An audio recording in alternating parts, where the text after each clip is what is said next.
Gue mau bilang satu hal yang mungkin nyakitin tapi penting. Kalau sekarang mental lu gampang drop, gampang nyerah, gampang baper, itu bukan karena lu nggak mampu.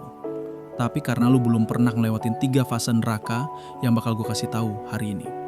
Dan kabar buruknya, semua orang yang mau jadi tangguh, mau nggak mau harus masuk ke 3 fase ini. Gue punya satu cerita nyata tentang seorang anak muda yang mentalnya ditempa habis-habisan sampai dia jadi orang yang nggak bisa dirobohin sama apapun.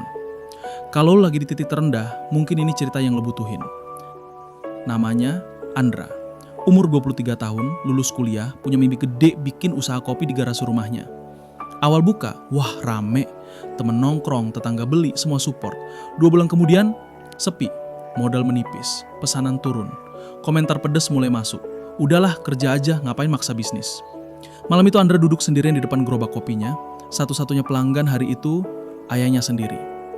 Dia ngelus meja, narik napas panjang, dan bilang ke dirinya, kalau ini akhir gue ya udah, tapi gue mau habisin semua tenaga gue di sini. Dari situ dia belajar, rasa sakit itu bukan musuh, dia guru yang bikin lo kuat. Usaha mulai jalan lagi, ada pelanggan tetap, tapi teman-teman yang dulu rame nongkrong udah jarang kelihatan. Bahkan keluarganya mulai meragukan dia. Suatu malam bapaknya ngomong pelan, "Ndra, kerja kantoran aja lebih aman." Itu nusuk. Dia ngerasa sendirian kayak semua orang ninggalin dia di tengah jalan. Tapi justru di titik ini mentalnya dibentuk. Dia belajar berdiri tanpa harus ditopang orang lain. Bangun subuh, nyiapin kopi, bikin konten, antar pesanan. Semua dilakuin walau nggak ada yang lihat. Setahun kemudian usahanya meledak. Ada tawaran kerjasama, omset naik, pelanggan setia makin banyak. Sore itu, dia duduk di kursi depan tokonya melihat anak-anak SMA ketawa sambil minum kopi. Dia senyum, dia ingat setahun lalu di kursi itu, dia pernah nangis karena nggak ada yang beli.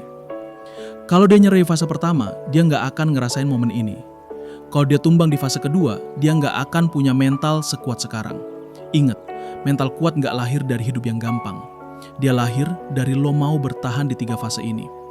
Dibenturkan sama kenyataan, sendirian di jalur sepi, dan akhirnya lo bisa senyum lihat semua yang udah lo lewatin. Jadi kalau sekarang lo lagi jatuh, mungkin lo cuma lagi ditempa buat jadi versi terkuat dari diri lo.